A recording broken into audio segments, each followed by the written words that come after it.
The kitchen was infused with the warm aroma of cinnamon and baked apples, while the joyful laughter of my son echoed throughout the home. With the oven timer silenced, a smile crept across my face as I reflected on our cherished Sunday ritual, a sacred tradition that had woven itself into the fabric of our lives. I have clung steadfastly ever since I welcomed Ethan into my life. He remained unaware of the entire narrative, for to him, I was simply his mother, and that sufficed. My gaze drifted to the window, where the frost-laden garden shimmered under the feeble December sunlight. In my early years, I can vividly recall his small hand gripping mine with a gentle yet determined hold. The memory lingered vividly, distant yet palpable, reminiscent of a cherished photograph tucked away in a long-forgotten album. Ethan had reached the age of 19. He stood tall, with broad shoulders, and wore a smile that came effortlessly. Yet there was a subtle strength about him. He could never grasp the profound impact he had on my heart. As Ethan stepped through the doorway, his hair stood in disarray, and his sweater hung slightly askew. The timer chimed, and I lifted my gaze. "Mom, it smells wonderful," he remarked, resting against the doorframe. "That's merely a result of your hunger," I quipped, pulling the apple pie from the oven. His laughter enveloped me in a comforting embrace, a warm and youthful melody that brought joy to my heart. He confessed to his guilt. These moments held great significance for me, as they served as a poignant reminder of how profoundly his presence had filled the emptiness within. Once upon a time, my husband David departed after the doctors validated what I had long suspected. I was unable to bear children. When he departed, my world shattered.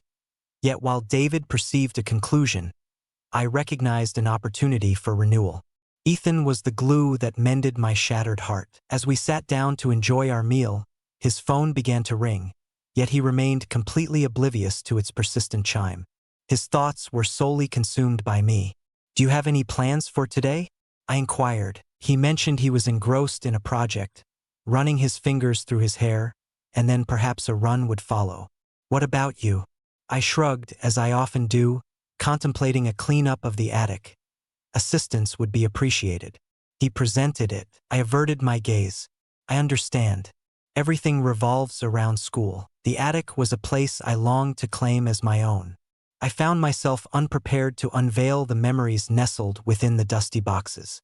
Fear gripped me, a haunting thought that secrets might unravel the life we had painstakingly woven together. My affection for Ethan ran deep, akin to that of a parent for their child, yet I frequently pondered the impact of the truth on his heart. What would his perception of me be at this moment? Sense of betrayal. That afternoon, I ascended the old, creaky stairs leading to the attic. As I tugged the chain to illuminate the space, a chill brushed against my fingertips. As I sifted through boxes brimming with photographs, infant garments, and adoption documents, the scent of aged paper and timber enveloped the space. Elements from the existence I had meticulously crafted. A photograph of Ethan in his infancy caught my eye. His striking blue eyes gazed upward at the camera. As I reflected on the depth of my affection for him, the memory of that first encounter flooded my mind. Him, nestled in a blanket within the serene confines of the adoption agency's nursery, causing my heart to constrict with emotion. The social worker had cautioned me that he could be a challenging child, given his premature birth to a young mother without financial means and no intention of returning. Yet I found Ethan to be wonderful. "Mother," his voice caught me off guard, and I nearly let the picture slip from my grasp. Ethan lingered in the doorway, a frown etched upon his features. "What brought you to this place?" I set the picture aside and remarked, merely sifting through some old belongings. He advanced a step, his gaze revealing a flicker of intrigue. "How may I be of service to you?" "Absolutely not." I intended for the word to carry a sharper edge, so I softened my tone. "Is that so?" "It's merely uninspiring material. It would turn your stomach." He remained still, his gaze repeatedly drifting toward a box beside me. "What lies within?" As he extended his hand towards it, my heart raced with anticipation. "Ethan, I implore you." His expression betrayed a deep-seated anxiety as he stood motionless. "What's happening?" I parted my lips to utter a word, yet silence enveloped me. How can I convey the weight of my silence? How can I convey the truth without causing us to unravel? I offered her a feeble smile instead, merely a collection of aged documents, memories that linger, untouched for years. Ethan cast a brief glance in my direction before giving a subtle nod. Very well. Yet, as he turned to leave, a flicker of uncertainty danced in his gaze. I lingered in his doorway that night, observing as he grappled with the well-known ache of guilt taking hold. Deep down, I understood that revealing the truth was essential, yet fear held me captive. I retreated to my room, placing the photograph of baby Ethan gently upon my nightstand. Gazing at the frame's edges, my mind wandered to David's silent exit, the challenging aspects of adoption, and the joy of witnessing Ethan's first steps. I often reflected on the vow I took when I welcomed him into my life, a commitment to love him unconditionally, regardless of the circumstances. I have chosen to keep my secret for the time being. Ethan was my son. One day, when the moment was just right, I would share everything with him. Until that moment, I allowed myself to embrace the unspoken connection we shared, a connection that transcended mere blood ties, rooted deeply in love and trust. The brief winter days gave way to extended, tranquil nights. Within the confines of our dwelling, an unfamiliar cadence began to emerge.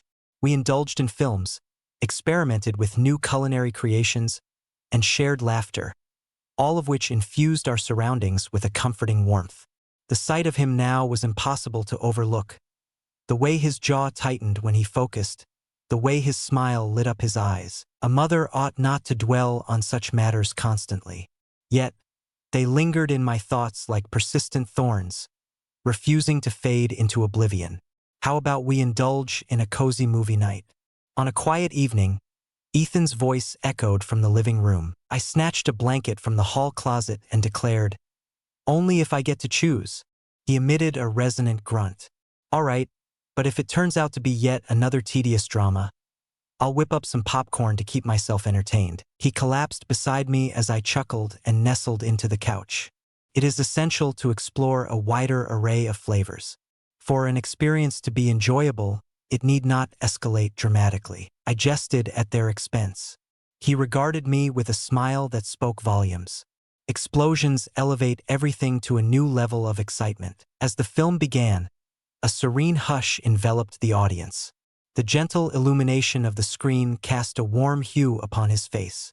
As the opening credits rolled and the main event unfolded, I sensed his arm draped casually over the back of the couch. Though it was a familiar gesture, each time his hand brushed against my shoulder, my heart would flutter unexpectedly. I reassured myself that it was inconsequential, merely a touch I hadn't intended to initiate. Yet the warmth persisted, drawing my thoughts to matters best left untouched. He released my arm as I shifted slightly to adjust the blanket more comfortably. I glimpsed him stealing a glance at me from the periphery of my vision. His face bore an enigmatic expression. "Is everything all right, Mom?" His voice trembled as he inquired. I offered a brief nod, naturally, as I was still acclimating to the situation. Though he refrained from making a move, the tension between us crackled like static in the air. I feigned a yawn as the credits began to roll. As I rose to fold the blanket, I declared, "It's time for bed for me." "Do not linger beyond midnight," he responded. "Sweet dreams, dear mother." His gaze lingered on me for a moment longer than usual. The following morning, Ethan astonished me with his unexpected offer to assist in tidying up the garage. Rarely does Ethan seize the opportunity to take charge on a Saturday. What began as a mundane task swiftly transformed into a delightful adventure filled with laughter as we sifted through forgotten treasures. He lifted an aged, worn photograph of me and remarked, "Hey, take a look at this. Mom, you had a certain charm about you." I sighed dramatically and snatched the picture from his grasp. "I appreciate it, and I have faith." He reclined against the workbench, a hearty laugh escaping his lips. "It's quite peculiar to consider that you once shared my age. It appears that you have consistently embodied the role of a mother." My hesitation lingered as the words I yearned to express became lodged in my throat. It resided deep within me, a longing to reveal the truth of our journey to becoming a family. Yet, I was determined not to allow the moment to fade into oblivion. I chose to smile instead. I did not enter this world as a middle-aged individual. Believe it or not, I experienced some wild days. Absolutely not. I chuckled as I struck him with the photograph. Now that I am aware of it. He evaded and grinned. All right, let's keep this between us. He ought to be aware, however. As evening fell, the garage had transformed into a slightly more organized space, and I treated us to takeout as a reward for our diligent efforts. The heater emitted a soft, steady hum in the background as we gathered around the kitchen table for our meal. At that moment, Ethan's phone chimed from its resting place on the table. He cast a fleeting glance at it before switching it off. I will not respond to the question I posed. It holds little significance, however. He offered a nonchalant shrug. Merely a companion. I gazed at him for a fleeting moment and noticed the faint flush of color on his cheeks. Partner. I jested at their expense. He swiftly shook his head. Nothing of the sort. Dating isn't exactly my cup of tea. Oh, I attempted to maintain an air of normalcy, as if nothing was amiss. Yet, the unexpected wave of relief that washed over me left my stomach in knots. He gazed into my eyes for a moment that stretched just a bit too long and said, "It just feels complicated. Yet, there are individuals who truly deserve it." In an instant, the room felt constricted, thick with an unvoiced tension that hung palpably between us. As I extended my hand toward the water glass, my gaze drifted elsewhere. Ensure that the individual you encounter is truly worthy of your time when the moment arrives. Or Ethan remarked with a grin that aimed to elicit laughter. I arched an eyebrow, concealing the amusement bubbling within me. Or as the tension dissipated, laughter erupted. Yet that moment lingered in my mind, weaving itself into the fabric of my reflections. After Ethan settled into his slumber that night, I found myself wandering through the desolate house alone. The moonlight filtered through the windows, casting gentle shadows that danced across the room. I paused and glanced within, drawn by the open door that beckoned me closer. He lay in a deep slumber, the soft glow casting a serene aura upon his features. As I stood there, a weight settled in my chest, and I sensed an impending tempest of unnamed emotions ready to engulf me. In my heart, Ethan was my son in every sense, despite not sharing our bloodline. We had transformed, and I couldn't ignore the truth as I observed him. My heart responded to him in ways it ought not to have. I swiftly averted my gaze, retreated to my room, and pressed my hand against my chest. This was incorrect. To feel this way was a mistake. For years, I had loved and cared for my son. Yet somewhere along the journey, the boundaries had become indistinct, leaving me uncertain about how to mend it. As dawn broke, Ethan caught sight of me cradling a steaming cup of coffee, my gaze anchored to the kitchen window. "Are you all right?" he inquired, his voice laced with concern. I donned a facade of cheerfulness as my mind pondered. "What is this all about?" He forged ahead. After a moment of hesitation, I offered a perspective on life. He replied affirmatively, and a gentle smile graced his lips. "Ethan, it seems you've come of age already. It feels as though I imparted the art of tying your shoes just yesterday." His expression softened, and the words he uttered pierced me to the core. "Mother, I am not the same individual in your absence." His words weighed heavily on my heart, stirring a deep well of emotion that threatened to spill over in tears. I averted my gaze and focused on the dishes before me. "Ethan, you have always been sufficient." I whispered it to myself more than to him, yet uncertainty lingered. Was I still enough? As winter yielded to the gentle whispers of spring, laughter filled our home more frequently, and our relationship blossomed in unexpected ways. Ethan sought me out with increasing frequency, not merely for lighthearted conversations, but also for solace and companionship. In those moments, I found myself entwined in a paradox of emotions, both adoring and dreading the intensity of his gaze as it lingered over me during dinner, or the fleeting touch of his hand against my arm in the kitchen. On a tranquil evening, we found ourselves side by side on the couch, and his arm brushed against mine. His warmth enveloped me. Despite our proximity, I compelled myself to gaze forward, for my heart was pounding fiercely. Mom. His voice trembled as he inquired, "Are you okay?" I shook my head with a suddenness that caught me off guard. Certainly, what reason would I have not to be? He gazed at me and remarked, "You appear to have changed recently." In his distant gaze, I discerned a blend of concern and an elusive emotion that I couldn't quite identify. I attempted to smile, yet the intensity of his gaze rendered it a challenge. "Ethan, I assure you, I'm perfectly all right." He appeared uncertain, yet he remained silent, offering no further words. Instead, he extended his hand and made contact with mine. The subtle gesture sent a jolt through me, creating a connection that enveloped her in both safety and fear simultaneously. The truth was becoming increasingly difficult to conceal. The adoption papers, concealed in the attic, stirred an urgent need within me to act swiftly, for time was slipping away. As twilight descended, I discovered Ethan in the living room. The dwelling exuded a gentle hue of gold. He sat by the window, a book resting on his lap, his long legs stretched out before him. As I entered, he lifted his gaze and a smile spread across his face. A smile that tugged at my heart with great intensity. "Hey," he remarked, setting the book aside. "How do you fare today?" Uncertainty enveloped me, my trembling hands gripping the back of a chair, seeking solace in its steadfastness. "Ethan, we need to have a conversation." His smile faded, and he straightened his posture. "What seems to be the issue?" I hastily replied, "There's nothing amiss," despite the lump in my throat suggesting a different truth.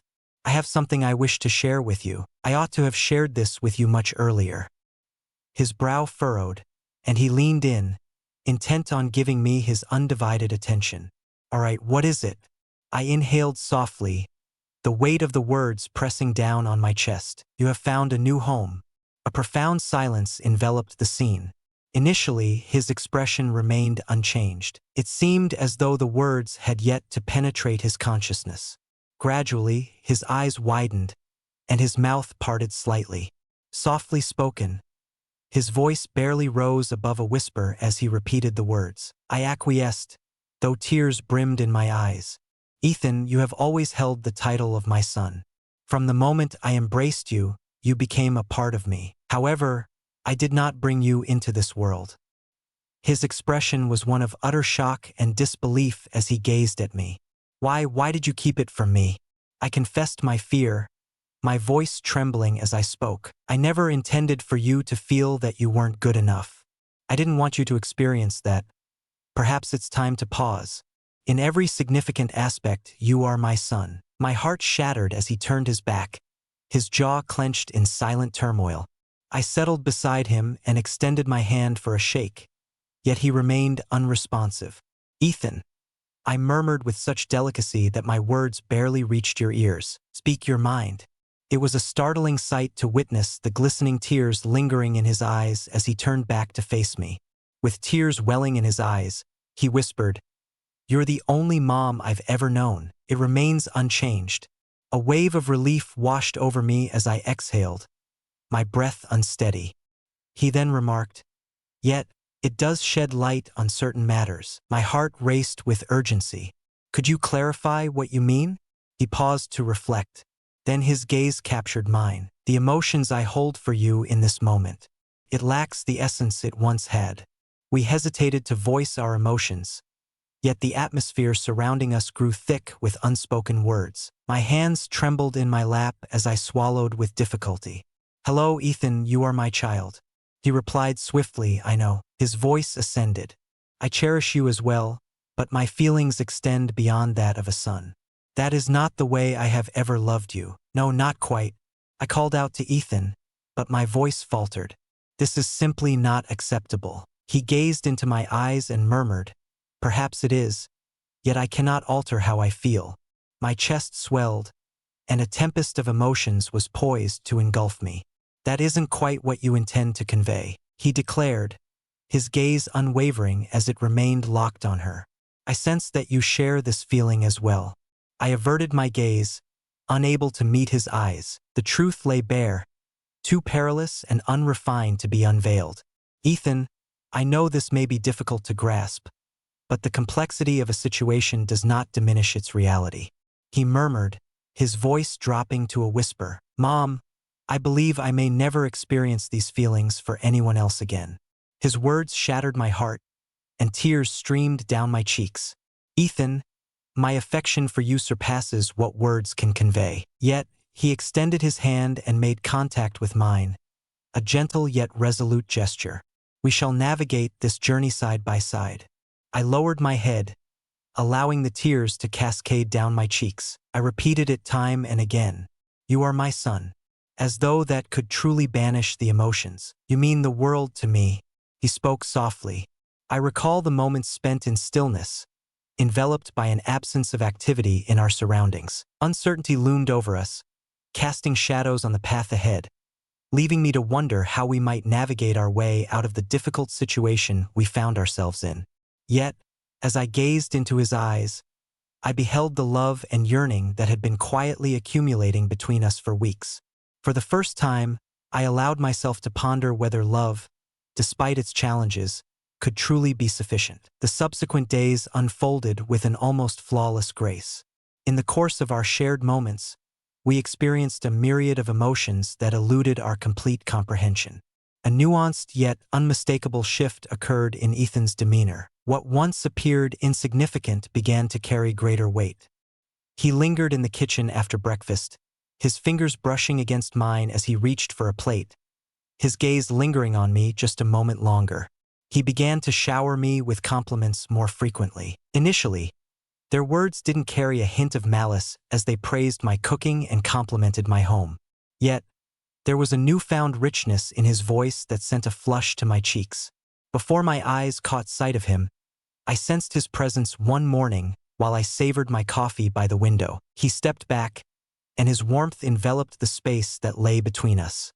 "Morning, Mom," he murmured, his voice carrying a softness that felt unfamiliar yet deeply moving. "Good morning," I uttered, my voice barely above a whisper. He began with, I think I've already mentioned how beautiful you appear in this light. His words enveloped the listener, gentle and warm, reminiscent of a tender embrace.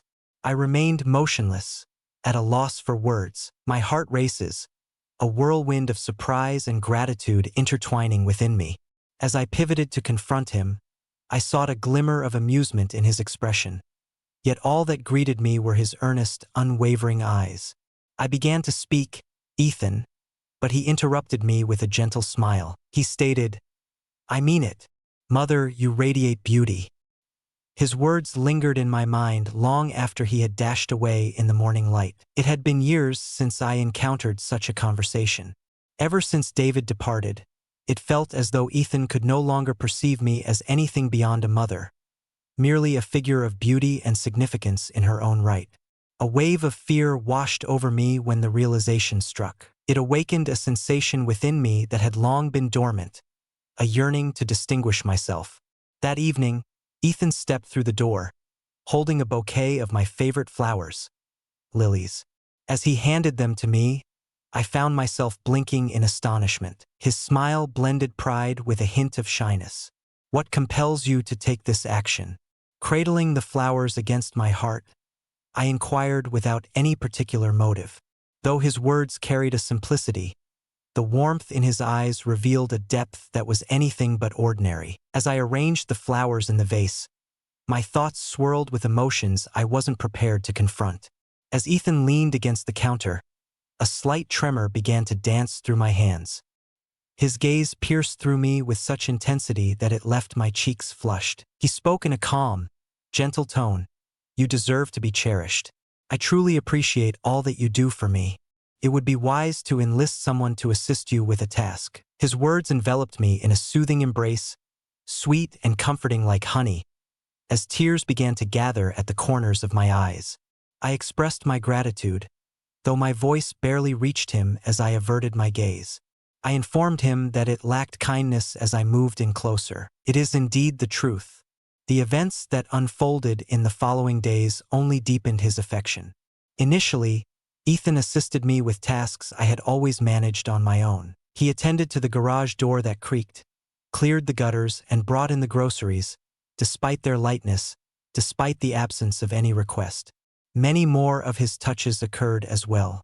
He brushed his lips softly against my cheek as he passed through the kitchen, the warmth of his embraces lingering in the air, or the gentle way his hand found mine while we shared moments on the couch. He enveloped me in his embrace, a gesture that instilled a profound sense of safety within me.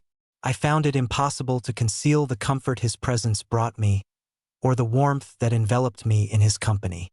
On a tranquil afternoon, seated on the porch with a book cradled in hand and the gentle warmth of early spring enveloping the air, Ethan emerged, bearing 2 mugs of tea. He handed it to me, then settled into his seat, his shoulder brushing gently against mine.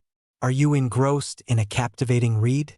he inquired with a cheerful, buoyant tone. I lifted the book and remarked, "Merely an old favorite." He smiled, his gaze lingering on the cover. "That particular one has consistently held a special place in your heart. Do you recall?" "Indeed, I recall every detail about you." His words hung in the air, rich with significance that remained unspoken. As he gazed at me, our eyes locked, sending my heart into a frantic rhythm. His gaze was so intense that it left me feeling utterly vulnerable. It was as if he could perceive every thought and emotion I had desperately concealed. I began to utter Ethan's name, yet the words eluded me. He extended his hand, enveloping mine with a tender touch. He spoke gently, assuring her, "You don't need to say a word. Your significance in my life is immeasurable, and my affection for you runs deep." I nodded, rendered speechless. He lifted my hand to his lips, pressing a gentle kiss against my knuckles. A shiver coursed through me at the gentleness of their touch. I swiftly withdrew my hand and placed my coffee down to attend to another task. The shift in our relationship had become unmistakably clear. Ethan's expressions of affection transcended the typical boundaries of a mother-son relationship. I attempted to convince myself that it posed no threat, yet deep down I was aware of the truth. I remained unable to distance myself from him. I was unaware of the void that existed until he arrived. The mere idea of losing his warmth and attention pierced her heart with an unbearable ache. One evening, as I stood at the stove preparing dinner, Ethan approached me from behind. His gentle hands rested on my shoulders, offering a touch that was both reassuring and steady. "It was a lengthy day," he inquired, his voice nearly brushing against mine. I shared a small portion with him. My breath hitched as his fingers began to knead the tension from my shoulders. He murmured softly, "You do too much." His hands glide with a measured grace, tracing slow, deliberate circles. "Allow me the pleasure of looking after you for once." A gentle warmth enveloped me as his words reached my ears. I shut my eyes, savoring the instant when he decisively interrupted. "Ethan, there is no obligation to do so. I desire to. Your assistance has been invaluable in every aspect. You bestowed upon me affection, existence, and a sanctuary to call home. Now it is my moment to return the favor to you." As I pivoted to meet his gaze, he placed his hands gently on my arms. His gaze was piercing, and the expression on his solemn face caused a tightness in my chest. In a gentle tone, he expressed to his mother, "You are my entire world, and I would do anything to ensure your happiness." As I gazed upon him, my eyes brimmed with tears. A tempest of love, fear, and longing surged within me. I lifted my hand and gently swept a wayward strand of hair from his forehead. My hand lingered on his forehead longer than it ought to have. I murmured, "You have already brought me joy." My voice cracked. In that fleeting exchange of glances, it felt as though time itself had paused, suspended in the air around us. The atmosphere surrounding us was thick with unspoken emotions. He leaned in gradually, pressing a gentle kiss against my cheek. He lingered with his lips on mine, and when he finally drew back, his gaze searched me as if seeking a signal. I found myself at a loss for words and actions. I realized that Ethan had transcended the role of merely being my son. He had become my entire world.